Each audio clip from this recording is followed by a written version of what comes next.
Sambila imaraoka, banabila iladoka, bange balubo ke wolo deninye.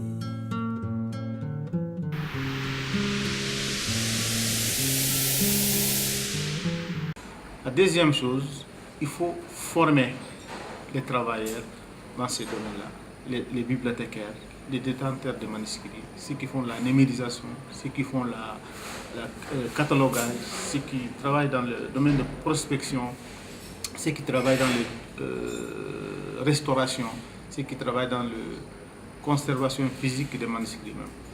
Ça vraiment, on en a besoin.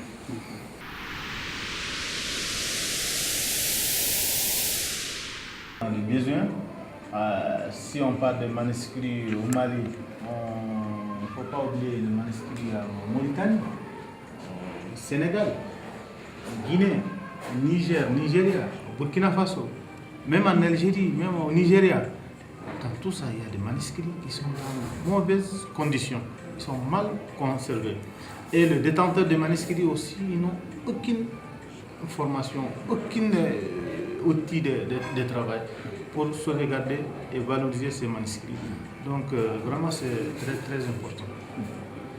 L'urgence dans la conservation, c'est toujours la conservation physique. Faire de sorte que physiquement, les manuscrits ne soient pas altérés.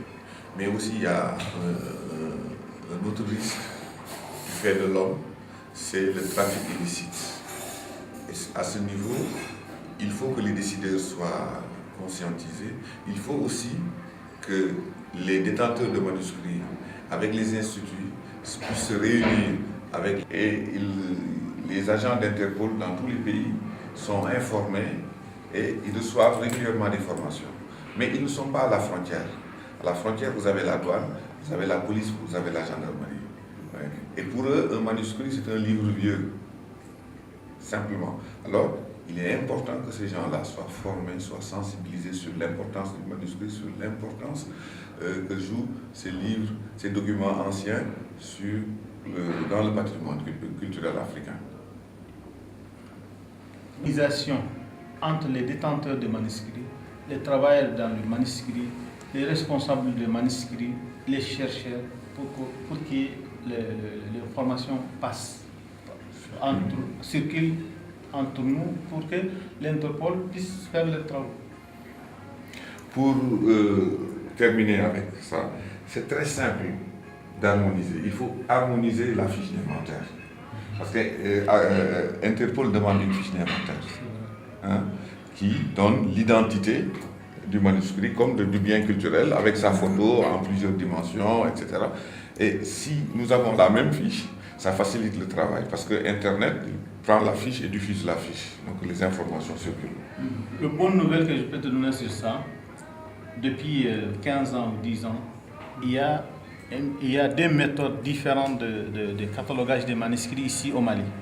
Il y a ce qu'on utilise à l'Institut Ahmad Baba et ce qu'on utilise à l'ONG Savama dans les bibliothèques privées. Et depuis 4 mois ou 5 mois, avec l'aide de l'X Développement, on a pu harmoniser. Ah, ça c'est une excellente nouvelle. Les deux métadonnées. On a une seule métadonnée de catalogage au Mali aujourd'hui. Voilà, d'inventaire. Ah, ça, il faut le savoir. Bon, alors. Oui, tout cela est effectivement très important, mais je crois que les pouvoirs publics ont une grande responsabilité qu'ils oublient souvent. C'est à eux d'assumer parce que ça c'est un bien national. Et ils devraient faire un recensement global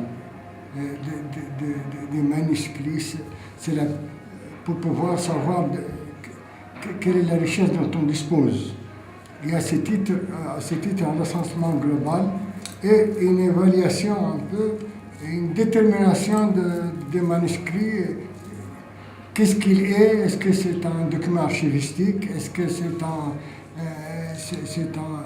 quelle est la valeur du truc? Et ça c'est, je crois, le premier étage. C'est vraiment Vous voulez dire la définition du manuscrit comme bien culturel. Comme bien culturel, mais que l'État culturel. sache à l'intérieur de ses frontières qu'est-ce qu'elle a, pour ensuite protéger cela. Oui, c'est-à-dire l'inventaire. Toutes les autres fois, l'inventaire global et détaillé. À mon avis, et c'est là-dessus que je vais rebondir peut-être, il y a un élément stratégique extrêmement important, c'est que l'Afrique n'est pas encore entrée de plein pied dans la sphère des industries culturelles. Or, c'est bien que constituent les manuscrits anciens représentent un palier essentiel de la valorisation de la culture africaine. Mais il faut aller au-delà de cela, parce que c'est comme qui dirait cet homme qui est si riche, assis au sommet d'une montagne d'or et qui tend une calebasse, n'est-ce pas, pour demander le monde. Or, l'Afrique aujourd'hui est très riche de ces manuscrits qui peuvent être évalués à des millions de dollars s'ils étaient sérieusement valorisés. Donc je crois que ça, c'est une pierre dans le jardin des États africains. Le second palier maintenant, qui est beaucoup plus concret, il faudrait qu'en osmose, à travers une bonne symbiose, à travers vraiment des passerelles de travail très concrètes, que toutes les personnes, ressources, les institutions intéressées par la conservation des manuscrits anciens puissent effectivement s'investir. Et il faudrait que, d'une part, les détenteurs eux-mêmes de manuscrits, qui font partie des parties les plus vibrantes des sociétés civiles africaines. Vous avez vu l'exemple de la société, de l'ONG Savama du Mali, qui joue un rôle pionnier, un rôle leader à travers l'Afrique aujourd'hui, et qui est cité partout en exemple dans le monde en ce qui concerne la défense des manuscrits. Vous avez évidemment d'autres acteurs, au Nigeria, il y a Arewa House, il y a d'autres acteurs qui se mobilisent sur cette question-là.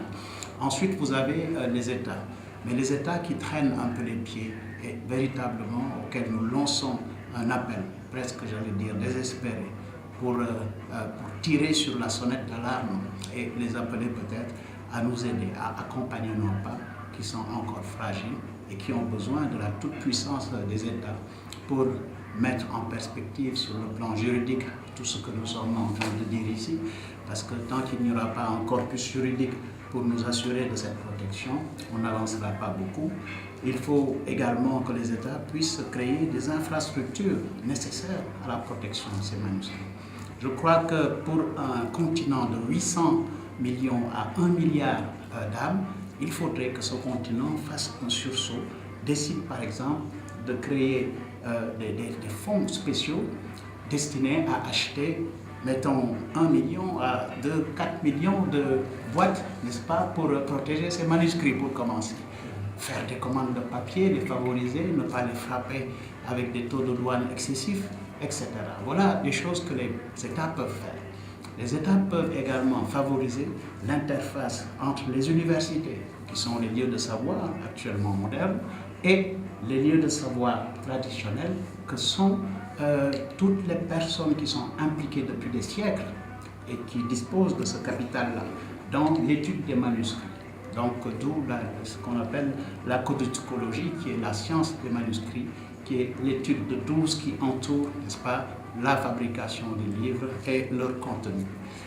Voilà donc des questions pressantes qui demandent des interventions rapides, mais certainement, comme le disait Abdelkader tout à l'heure, l'intervention la plus rapide, vraiment qui est exigée à l'heure actuelle par l'évolution des choses, c'est qu'il faut qu'on sauve les manuscrits.